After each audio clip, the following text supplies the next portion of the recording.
আমরা অনেকেই ভেবে পাই না ইসলামের নিজস্ব রাষ্ট্র ব্যবস্থা থাকার পরও মুসলিম রাষ্ট্রগুলো মানবরচিত আইন দিয়ে পরিচালিত হয় কেন। যেমন বাংলাদেশ, পাকিস্তান, ইন্দোনেশিয়া, মালয়েশিয়া ইত্যাদি রাষ্ট্রগুলোতে কোটি কোটি মুসলমান বসবাস করেন। তারা আল্লাহর বিধান দিয়ে নামাজ পড়েন, রোজা রাখেন, হজ করেন, কিন্তু আল্লাহর বিধান দিয়ে রাষ্ট্র চালান না। রাষ্ট্র চালানোর কথা উঠলেই তারা গণতন্ত্র, সমাজতন্ত্র, একনায়কতন্ত্র, ধর্মনিরপেক্ষতাবাদ, পুঁজিবাদ ইত্যাদি মানবরচিত মতবাদের উপর ভরসা করেন। এমনকি এসব দেশের জনগণও গণতন্ত্রের জন্য আন্দোলন করে, গণতন্ত্রের জন্য জীবন দেয়, কিন্তু ইসলামী ব্যবস্থার জন্য আন্দোলন করে না। এর কারণ কি? মানুষের তৈরি জীবন ব্যবস্থার উপর তাদের এত ভরসা, কিন্তু আল্লাহর দেওয়া জীবন ব্যবস্থার উপর ভরসা নাই। আসলে কেন? আমি জানি অনেকে বলবেন তারা ভালো মুসলমান না, ইসলামের ব্যাপারে সিরিয়াস না ইত্যাদি, কিন্তু ভাই আসলেই কি তাই? ধরেন আমাদের বাংলাদেশ, এই দেশে অন্তত 15 কোটি মুসলমানের বাস। এই মুসলমানরা নামাজ, রোজা, হজ, জাকাত কোনটা করে না বলেন তো? ব্যক্তিগত যত আমল সবই তো করে, সিরিয়াসলি করে। প্রতি বছর হাজার হাজার মসজিদ বানায়, বড় বড় ইজতেমা করে, এক একটা ওয়াজ মাহফিলে লক্ষ লক্ষ মানুষের সমাগম হয়। সমাজের প্রভাবশালী নেতা, সরকারি কর্মকর্তা, বড় বড় ব্যবসায়ী তারা কোটি কোটি টাকা মসজিদ মাদ্রাসায় অনুদান দেয়। এসব কি এমনি এমনি? অবশ্যই ইসলামের প্রতি তাদের ভালোবাসা আছে, বিশ্বাস আছে, কিন্তু সেই ইসলাম দিয়ে রাষ্ট্র চালানোর কথা উঠলে তারা আর ভরসা পান না। প্রশ্ন হলো কেন ভরসা পান না? আসলে মূলত 3টা কারণে তারা ইসলামকে রাষ্ট্র ব্যবস্থার জায়গায় কল্পনা করতে পারেন না। আপনি কি জানতে চান সেই কারণগুলো কি কি? তাহলে ভিডিওটা শেষ পর্যন্ত দেখতে হবে। বন্ধুরা, ইসলামী রাষ্ট্র ব্যবস্থার জন্য সবচেয়ে গুরুত্বপূর্ণ অবদান কারা রাখতে পারতো বলেন তো? ঠিক ধরেছেন, আমাদের ধর্মনেতারা। কিন্তু বাস্তবে তারা কি করছেন খেয়াল করুন। ওনারা ইসলামকে শুধুই ব্যক্তিগত মাসলা মাসাইলের বিষয় হিসেবে উপস্থাপন করে আসছেন যুগের পর যুগ। তাদের ওয়াজ, খুতবা, বয়ানগুলো শুনেন, দেখবেন ঘন্টার পর ঘন্টা ওনারা অজু, গোসল, ঢিলা, কুলুক, দাড়ি, টুপি, বোরকা, হিজাব, মেসওয়াক ইত্যাদি ব্যক্তিগত বিষয় নিয়েই ওয়াজ করতে ভালোবাসেন। এসবের নিয়ম পদ্ধতি নিয়ে তর্ক বিতর্ক করেই অনেক মজা পান। কে কোথায় হাত বাঁধলো, কে আমিন জোরে বলল, কে তারাবি কত রাকাত পড়লো, কে নবীকে মাটির তৈরি বলল, কে নূরের তৈরি বলল, এগুলোই যেন তাদের কাছে ইসলাম।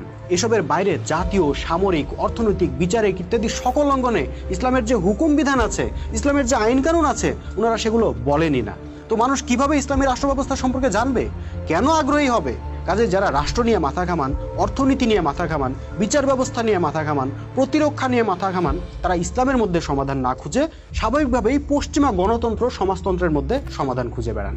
তবে হ্যাঁ, কিছু ধর্মীয় সংগঠন অবশ্য মিনমিন করে ইসলামী রাষ্ট্র ব্যবস্থার কথা বলার চেষ্টা করে বা রাষ্ট্রীয়ভাবে আল্লাহর আইন চালু করার কথা বলে থাকে। কিন্তু দুঃখজনক বাস্তবতা হলো তাদের আবার আরেক প্রবলেম। আসুন দেখা যাক তাদের কি প্রবলেম।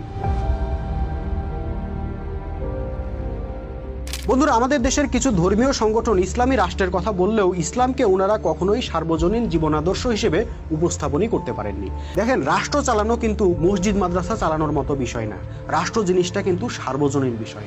এখানে সকল দল, সকল মত, সকল ধর্ম, সকল বর্ণের মানুষের সম্মিলিত প্রতিষ্ঠান হলো রাষ্ট্র। কাজে আপনি যখন ইসলামকে রাষ্ট্রের জন্য প্রস্তাব করবেন, তখন সেই ইসলামী ব্যবস্থাকেও সকল দল, সকল মত, সকল ধর্ম, সকল বর্ণের মানুষের জন্য উপযোগী হিসেবে উপস্থাপন করতে হবে, যা ইসলামী সংগঠনগুলো করতে চরমভাবে ব্যর্থ হয়েছেন। কিভাবে ব্যর্থ হয়েছেন? দেখেন, এই ইসলামী সংগঠনের নেতাকর্মীরা ভিন্ন মতের ও ভিন্ন বিশ্বাসের প্রতি কেমন মনোভাব লালন করেন তা আমরা সবাই জানি। তারা অমুসলিমদের সম্পর্কে কেমন দৃষ্টিভঙ্গি লালন করেন সেটাও আমরা জানি। তারা অমুসলিমদেরকে মালু বলে গালাগালি করেন এবং মুসলিমদের মধ্যেও যারা তাদের প্রতি ভিন্ন মত লালন করে তাদেরকে নাস্তিক, কাফের, মুরতাদ, ইহুদির দালাল ইত্যাদি বলে আখ্যা দেন। এই সমস্ত কিছুই কিন্তু আমরা দেখে আসছি। কাজে ওই সংগঠনগুলো ক্ষমতায় গেলে বা তাদের আদর্শকে রাষ্ট্র ব্যবস্থায় প্রতিষ্ঠা করলে সেটার ফলাফল কি হবে সেই নমুনা বুঝতে জনগণের আর কিন্তু বাকি নাই। সেই রাষ্ট্রটা যে সবার রাষ্ট্র থাকবে না, একটা নির্দিষ্ট উগ্রবাদী গোষ্ঠীর চারণভূমিতে পরিণত হবে, তা বুঝতে কি কারো আর কোনো বাকি থাকে? কাজে ওই ধর্মীয় সংগঠনগুলোর সাম্প্রদায়িক মনোভাবের নিচে ঢাকা পড়ে যায় ইসলামের সত্যিকারের সুমহান উদারতা ও সমতার বাণী। বন্ধুরা, এই হলো আরেক দুঃখজনক বাস্তবতা। নারী সমাজ হলো রাষ্ট্রের অর্ধেক, অথচ সেই নারীদেরকে ইসলামের নামে বারবার অপমান করা হয়। তথাকথিত ইসলামী সংগঠনের নেতা, কর্মী ও ধর্মনেতারা তো পারলে আজকেই দেশের সমস্ত নারীকে ঘরের বাইরে যাওয়া নিষিদ্ধ করে দিত, কিন্তু পারছে না, কারণ সেই ক্ষমতা তাদের হাতে নাই। সেকুলার রাষ্ট্রের আইন কানুনের সুযোগ নিয়ে এবং ওই ধর্মনেতাদের চোখ রাঙানি উপেক্ষা করে আমাদের নারীরা কোনো রকমে চাকরি বাকরি, ব্যবসা বাণিজ্য ও পড়াশোনা চালিয়ে যাচ্ছে। তাহলে এই নারীরা কিভাবে, কোন যুক্তিতে মানবরচিত আইন বাদ দিয়ে ইসলামী ব্যবস্থা ব্যবস্থার পক্ষে দাঁড়াবে? আপনিই বলেন। তারা তো চিন্তা করবে ইসলামী রাষ্ট্র ব্যবস্থা প্রতিষ্ঠা হলে তাদের সর্বনাশ হয়ে যাবে, তখন নারী বিদ্বেষী হুজুররা আরো শক্তিশালী হয়ে উঠবে এবং তাদের নারী বিদ্বেষী ফতোয়াগুলো মাহফিলের মঞ্চের মধ্যে সীমাবদ্ধ না থেকে বরং রাষ্ট্রীয়ভাবে কার্যকর করা শুরু হবে। ফলে রাষ্ট্রের অর্ধেক অংশ নারীদের পরিণতি হবে ভয়াবহ, যার নমুনা আফগানিস্তানে দেখা গেছে। সুতরাং ইসলামের প্রতি অগাধ বিশ্বাস ও ভরসা থাকার পরও আমাদের নারীরা ইসলামী ব্যবস্থার পক্ষে বা ইসলামী রাষ্ট্রের পক্ষে সমর্থন দিতে ভয় পান। আমাদের দেশের কথিত ইসলামী সংগঠনগুলো মাঝে মাঝে নিজেদেরকে খুব নারী বান্ধব হবার ভান করলেও নারীদের মধ্যে তারা কখনোই এই অনুভূতিটা জাগ্রত করতে পারেনি যে ইসলাম প্রতিষ্ঠার পরও নারীরা সকল কর্মকাণ্ডে অংশগ্রহণ করতে পারবে। তারা এই কথা বলতে পারেনি যে নারীদেরকে বাক্সবন্দি করা রাষ্ট্রের লক্ষ্য হবে না, বরং নারীরা যাতে নির্ভয়ে নিরাপদে টেকনাফ থেকে তেঁতুলিয়া হেঁটে যেতে পারে সে নিরাপদ সমাজ প্রতিষ্ঠা করাই তাদের উদ্দেশ্য হবে। যেহেতু সেই ভরসা নারীরা পায়নি, তাই মন্দের ভালো হিসেবে মানবরচিত ব্যবস্থাকেই ভরসা করছে যুগের পর যুগ, যদিও মানবরচিত ব্যবস্থাগুলো নারীদেরকে বরাবরই ভোগ্য পণ্যের বেশি কিছু ভাবেনি। বন্ধুরা, এখন আশা করে বুঝতে পেরেছেন কেন ইসলামে বিশ্বাসী হবার পরও, আল্লাহ, রসুল, কুরআন, হাদিসে বিশ্বাসী হবার পরও, নামাজি, রোজাদার, হাজি সাহেব হবার পরও আমাদের দেশের বিরাট সংখ্যক জনগোষ্ঠী রাষ্ট্রীয়ভাবে ইসলামের বিধান প্রতিষ্ঠার চিন্তা করতে ভয় পান। আসলে এর জন্য জনগণ দায়ী নয়, দায়ী ওই গোষ্ঠীটা যারা ইসলামের ধারক বাহক হিসেবে নিজেদেরকে জাহির করেন কিন্তু ইসলামকে রাষ্ট্রীয় পরিমণ্ডলে প্রতিষ্ঠা করার উপযোগী হিসেবে উপস্থাপন করতে ব্যর্থ হন। এখন প্রশ্ন হলো, তাহলে উপায় কি?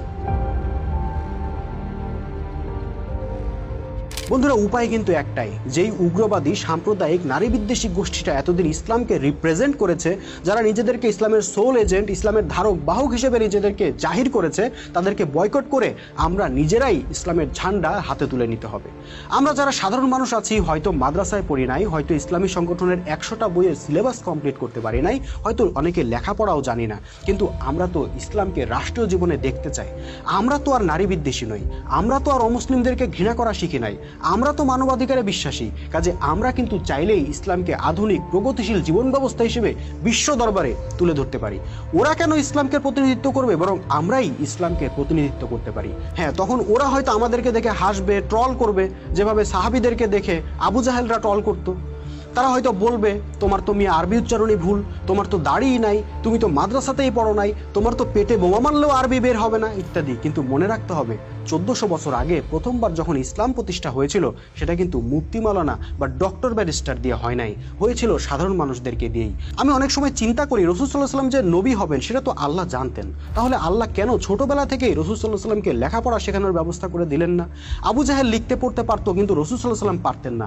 আল্লাহ কেন এমনটা হতে দিলেন? আসলে এখন বুঝি, আল্লাহ এটা পরিকল্পনা করে, ইচ্ছা করেই এটা ঘটিয়েছিলেন। কারণ আল্লাহ একটা ঐতিহাসিক শিক্ষা আমাদেরকে দিতে চেয়েছিলেন যে আমার দিন প্রতিষ্ঠার জন্য আমার নবীকে অনেক বড় ডক্টরেট হতে হয় নাই, অনেক বড় মুফতি মাওলানা হতে হয় নাই, এমনকি অক্ষর জ্ঞানও প্রয়োজন পড়ে নাই। সুতরাং তোমাদেরও কিছু লাগবে না, তোমরা সাধারণ মানুষরাই দিন প্রতিষ্ঠার জন্য যথেষ্ট হবে যদি মোমেন হতে পারো, যদি জানমাল দিয়ে সংগ্রাম করতে পারো। এতে আবু জাহেলরা যতই ট্রল করুক, বিজয় তোমাদেরই হবে।